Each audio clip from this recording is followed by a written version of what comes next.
William Gargan stars as Barrie Craig, confidential investigator.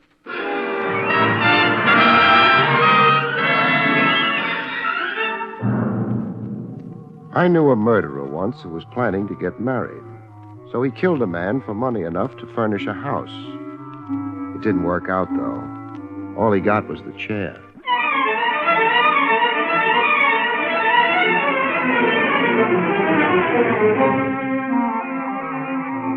The National Broadcasting Company presents William Gargan in another transcribed drama of mystery and adventure with America's #1 detective, Barrie Craig, confidential investigator.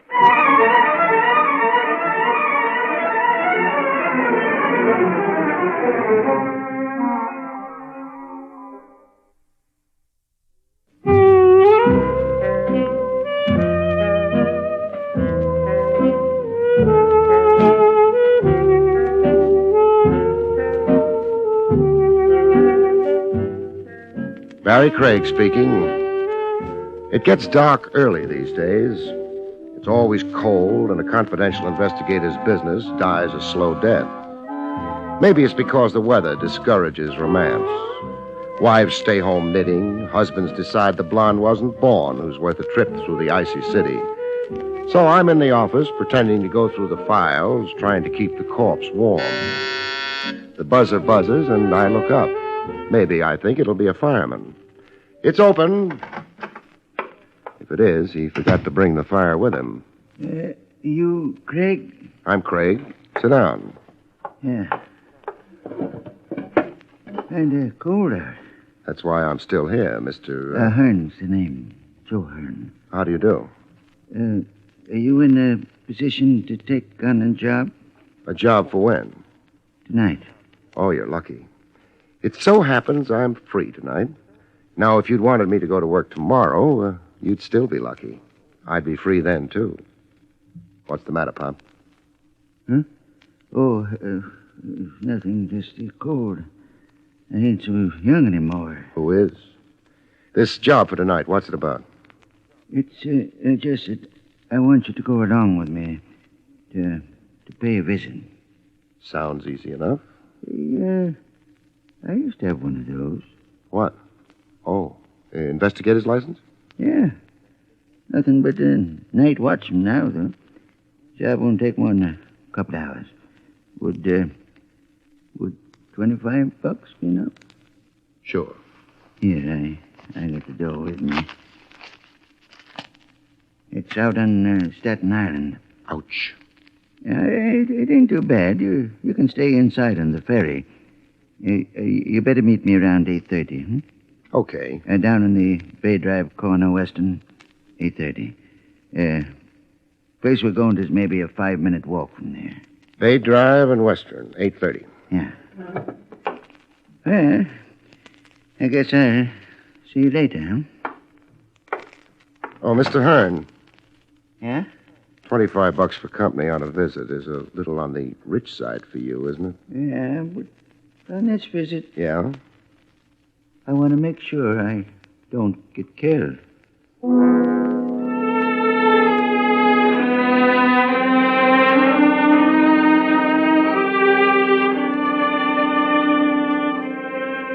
Mr. Hearn didn't pause to explain.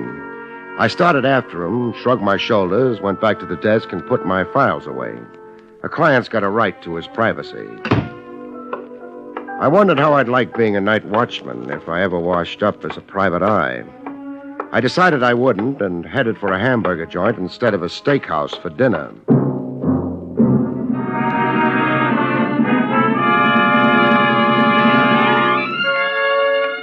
The ferry had been fine, but Bay Drive turned out to be right on the bay. I didn't care for the result. I was maybe 3/4 of a block away from the intersection of Bay Drive and Western when the car passed me. The street didn't run to many lampposts, and the pedestrians were all home. I didn't think the car's driving without lights was accidental. I began to run. I could see Joe Hearn shuffling his feet, trying to keep warm on the corner. The car moved in fast, and... Then it went away. No license plates. I got to where Hearn was hugging the pavement and bent over him. He'd given up trying to keep warm. He'd never be warm again.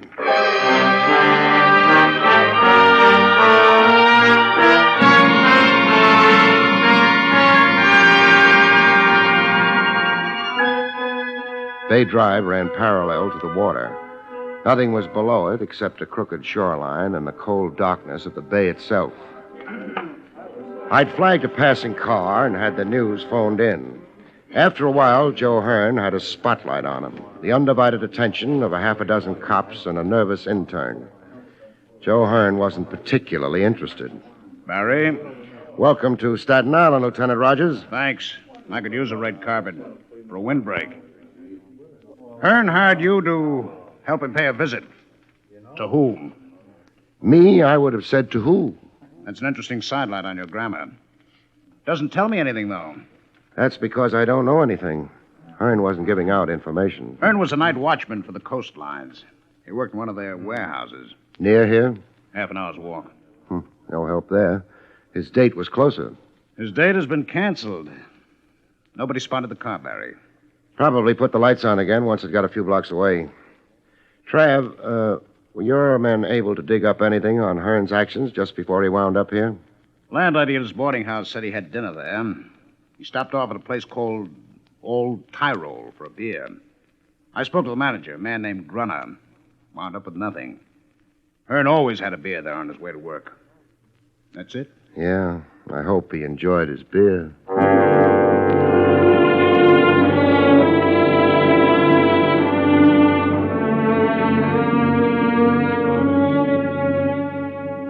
They finished with the chalk marks and the flashbulbs.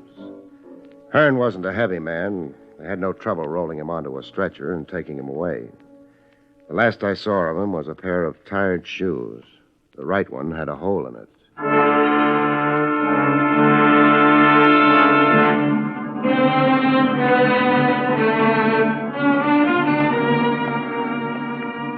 I thought maybe I'd try the beer at the Old Tyrol. I wasn't fooling anybody. The $25 in my pocket was bothering me. I hadn't earned it. The place was full of people. The waiters were girls dressed in costume. I suppose their bare knees improved the customers' appetites. I hoped nobody would start yodeling. Good evening, sir. You want a table, maybe, huh? Well, I'm looking for Mr. Gruner. I am Gruner. My name's Craig, Barrie Craig. Yeah? I'm working for Joe Hearn. But the man is dead, no? I'm still working for him. I'm a confidential investigator. It is very sad what happens to Mr. Hearn, but I have already told the police everything I know. Suppose you tell me all over again.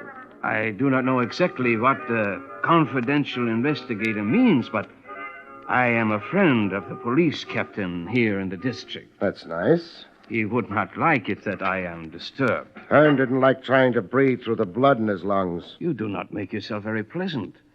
I will not talk with you more. No? Please, you will let go of me. How many murdered men have you ever looked at, Mr. Gruner? I say you let They're go. not pretty. Mostly they die with their eyes open. Killer's got so little time he doesn't bother shutting their eyes. And what you see in a murdered man's eyes isn't pleasant, Mr. Gruner. There's nothing much anybody can do about it except turn up the killer. That's what I'm trying to do. I understand. I wish to help, only... Yeah. You own this building? Yeah. Coming, I noticed it had 2 stories. What's upstairs? More restaurant? No. It is storerooms and things like that. Things like that. Mind if I take a look? Why do you wish that? Maybe I'm thinking of retiring and opening a restaurant with storerooms upstairs. It is closed upstairs. I cannot permit you... Never mind. Yeah. No, if you excuse, I go to work. But perhaps you will be a guest of the management, huh? The Wiener Schnitzel here is very good. So's the beer, I understand. No, thanks. For some reason, I can't think of what it is exactly. I haven't got an appetite. Good night, Mr. Gruner.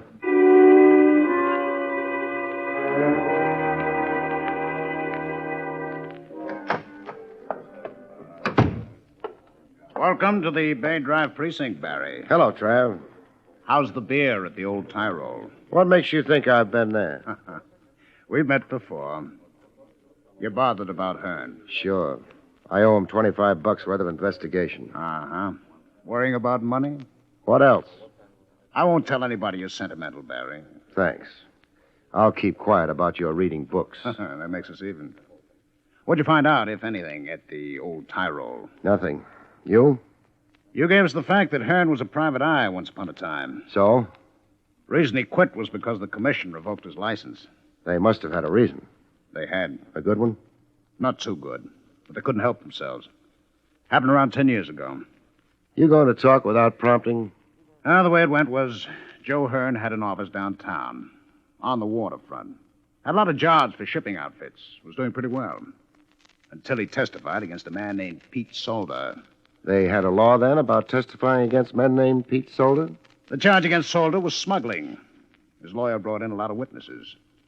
In the higher income brackets, Barry. That made them good witnesses? Well, it helped. The case against Solder was shot full of little holes. Hearn almost got himself charged with perjury. Was Solder guilty? Sure. Ran gambling houses, too. He was deported a few years later. But at the time of the trial, his guilt couldn't be proved. So Hearn had his license taken away. Was that or a perjury charge? Tramp, let me have a list of the witnesses that testified for Solder, huh? Yeah, I've got it here. Thanks. Grunner isn't on the list. No. Thanks, Tram. You leaving? Uh-huh. And going where? Back to the waterfront. Got a lead? No. But you're going anyway. All for $25? No. I keep remembering Hearn's shoes. What about them? They had holes in them.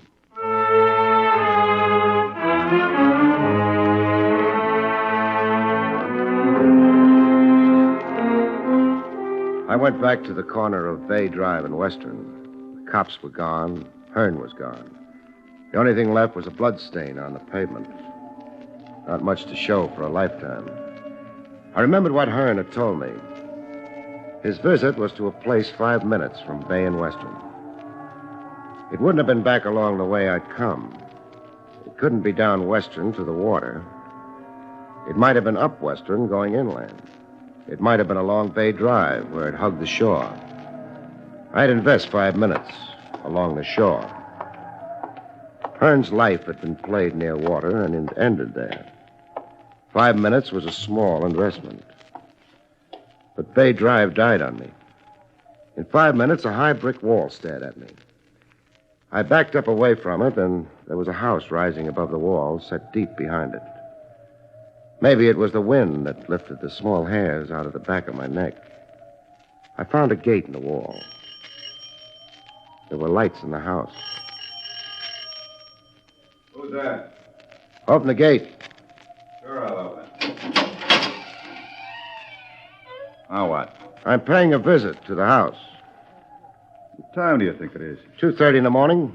It's no time for visiting. Everybody's asleep. The lights are on. They're nervous up at the house. They sleep with the lights on. Now, No. listen, I don't want to get rough. I'm visiting. Oh, you're on your way out. No. Hey, you nearly broke my arm. Keep your hands out of your pockets. I'm not interested in your gun. I wasn't. You mean you're not? The house, huh? Okay. I don't know what you think you're doing. Paying a visit. You announced me as Craig. Craig, Yeah, Barrie Craig. hey, you're a private eye. Confidential investigator sounds more expensive. What are you so kind of edgy tonight? Maybe I'm always edgy. Dodging in on Mrs. Warren like this won't do you any good, though. I'm not looking for any good. What's your name? Dolan. Got a license for that gun you're carrying? What's the matter? You got a license complex or something? Forget it. That gun been used recently? You keep popping on my gun. Lay off. I ain't been out the grounds all night. I didn't ask you. Mrs. Warren run to a butler? He goes to bed early. All right. Get back to the gatehouse. Oh, wait a I minute. said get back. You like to throw your weight around, don't you? I've got plenty of it. Yeah. Only one thing. There's just so much I'll take, and then... And then? Nothing.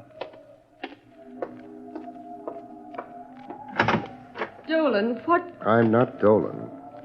So I see. The name's Barrie Craig. Mind if I come in? That might depend on just who Barrie Craig is. Well, he's a confidential investigator. He's got an office in the city, a license under glass, and And? a necessity for visiting. Does it happen often? No, Well, I suppose there's no harm in indulging you, Mr. Craig. that's up to you. Would you go away if I asked you to? No.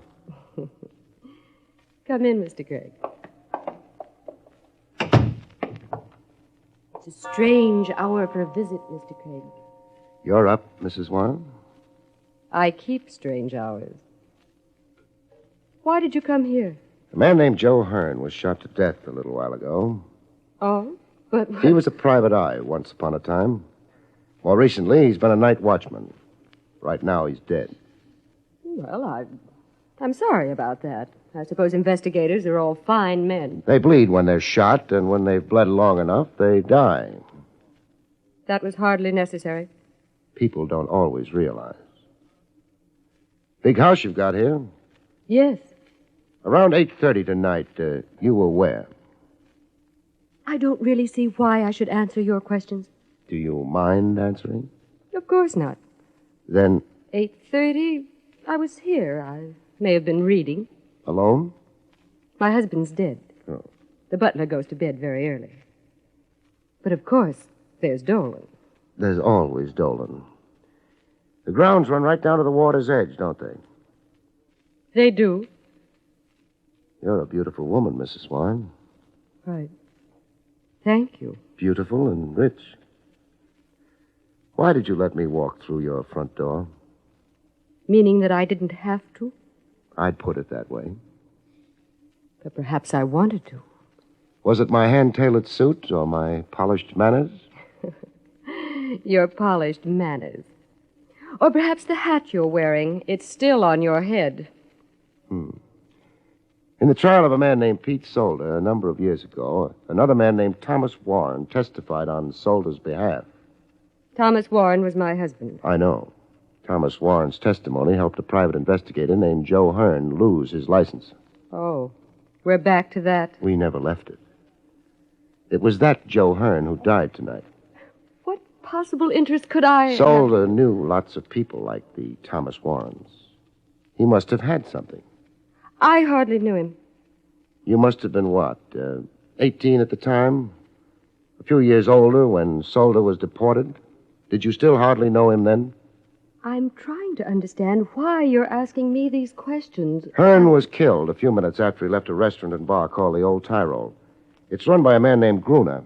He keeps his supplies upstairs behind drawn blinds and with the lights on. I know nothing about the Old Tyrol or a man named Gruner. Mr. Craig, why don't you take your hat off? Why should I? Perhaps because I want to see what your hair is like. I'm not a cop. Those rooms upstairs at the restaurant could be used for gambling. I wouldn't be interested. Except that Pete Solder ran a string of gambling houses. You're very stubborn. I'll take it off for you. This is pretty quick, isn't it? You're very real, Mr. Craig. Very real and disturbing. I still think it's pretty quick. You underestimate yourself. The world's full of little men, half-men. You're exciting. I'm not buying. What? It's a nice performance, but your price tag's showing. Well, you... No. Oh, my wrist. All right, just as soon not be slapped. Not even by a beautiful woman. Let's get back to the gambling houses. If you don't mind, I'll show you to the door. You mean he's had time enough by now to get away? Yeah. Too late. The car's gone. Very nice, Mrs. Warren. Would you please leave? You stalled me just long enough, didn't you, to let him get out of here? I don't know who you're talking about. No? But Hearn did, Mrs. Warren. Hearn did.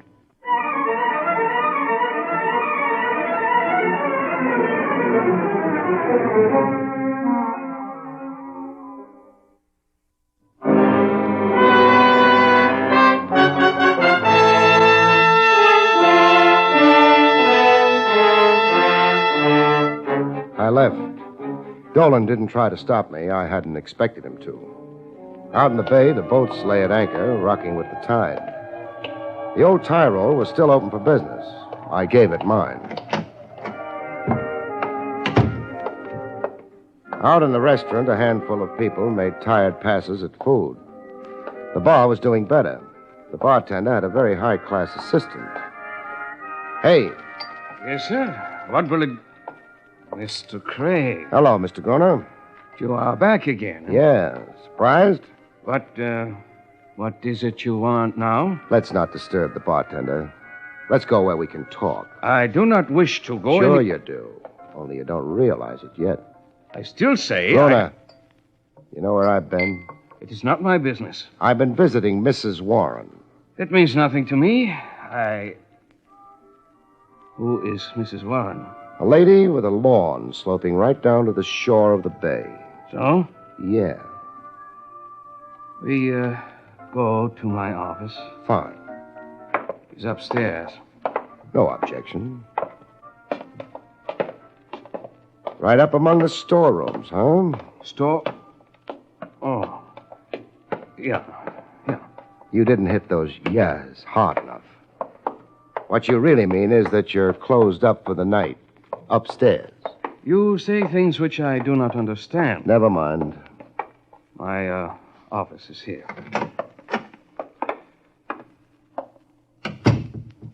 Very pretty. You do not come to admire my office.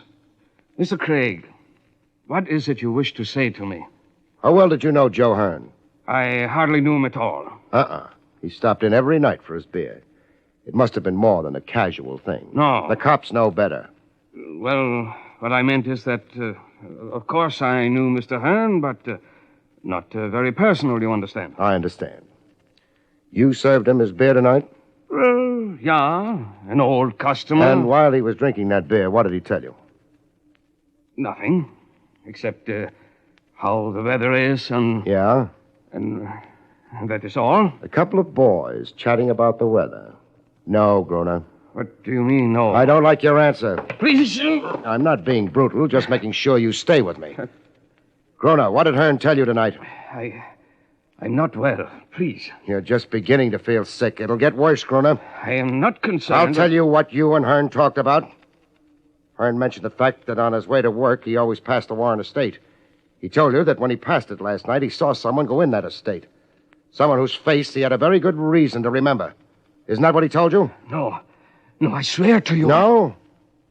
Why deny it with such excitement, Groner? Why swear to me? Because you know what it means, don't you? That's why you're so anxious to get out of it, isn't it, Groner? I say nothing. Let's go back to storytelling. Hearn told you that. He also told you he was going to pay a visit with a private eye. Me. Although he wasn't mentioning names, was he? No. Don't be so anxious to agree with me on unimportant things. Hearn finished his beer and left. And what did you do? Nothing. Nothing except make a little phone call to a lady, Groner. Yeah. They've got a funny law. Roughly, it says that if you know about a murder and don't talk, you go to the chair right alongside of the man who actually pulled the trigger. I know about this. Maybe you think it's unfair. You'll go right on thinking that until they shoot the high voltage through that fat body of yours. I know nothing. You phoned Mrs. Warren. You passed on what Hearn had told you. Maybe I did. It is not against the law. What did you think would happen with that information, Groner? What do you think did happen? It is not of my doing. They got to Hearn before I met him. He didn't die very pleasantly. I'm angry about that. Please, Mr. Craig, you are hurting it. Try breathing with lungs full of blood sometimes. That hurts more. Who did Hearn tell you he saw entering Mrs. Warren's estate last night? You let go of me, and I tell you. Thanks. I wish that it is on the record that I did not know what will happen. It'll be on the record. Now stop washing the blood off your hands and talk. All right. Then I speak. The man Hearn sees who goes into the Warren estate... Get out! Rona! Nice shooting, Dolan. Come out from behind that door. I've had a bead on it since we came into the room. The angle's wrong for you. Come out from behind that door, Dolan. Okay. Hold it. Drop the gun. Now, keep coming. Hey, What? I said keep coming to me. Or do you want to find out if I shoot straight? Oh. I'll keep walking. That's fine. Now stop. Turn around. Back to me. Face that door you just came out of. Yeah. Now, you start back to the door, Dolan. What's the idea? One dead private eye is enough for tonight.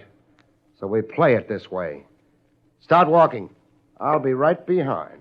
So if anybody gets nervous and starts shooting, I'll see to it that you don't fall down when you get shot. You can't do this to I'm me. doing it. Keep walking. But he'll shoot. The boy in the room you came out of? That was the idea, wasn't it? You were coming in. I was supposed to think you'd been alone. I wouldn't be watching the next room. I'd make a nice target. But I like you better as a target. No. Kick the door open all the way. Okay. Yeah. Better. Much better. Hold it, Dolan. As for you, you can try shooting it out with me. Not much of a chance for you, though. Or you can drop your gun and hope. You may stay alive a little while longer that way till the jury gets around to you. What shall it be, Mr. Solder?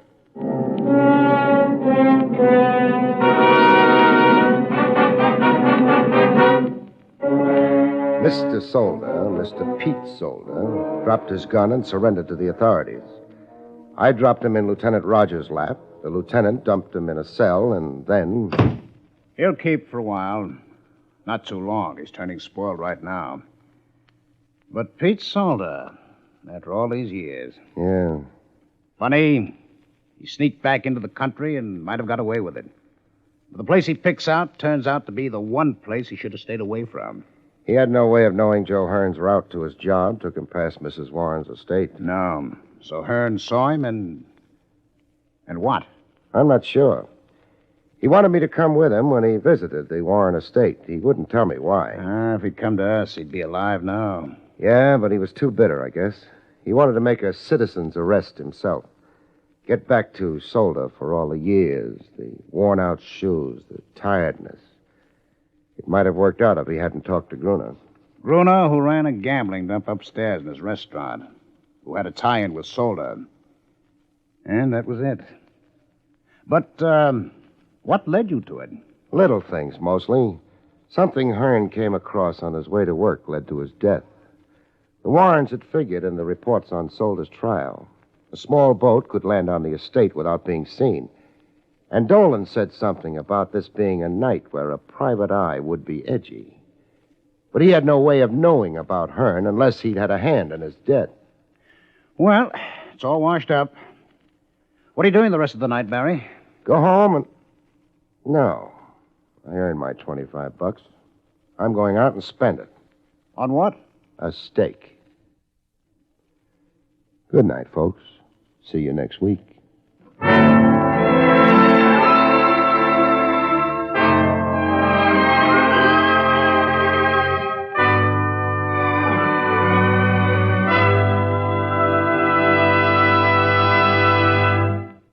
You have been listening to William Gargan in another exciting transcribed mystery drama from the adventures of Barrie Craig, confidential investigator.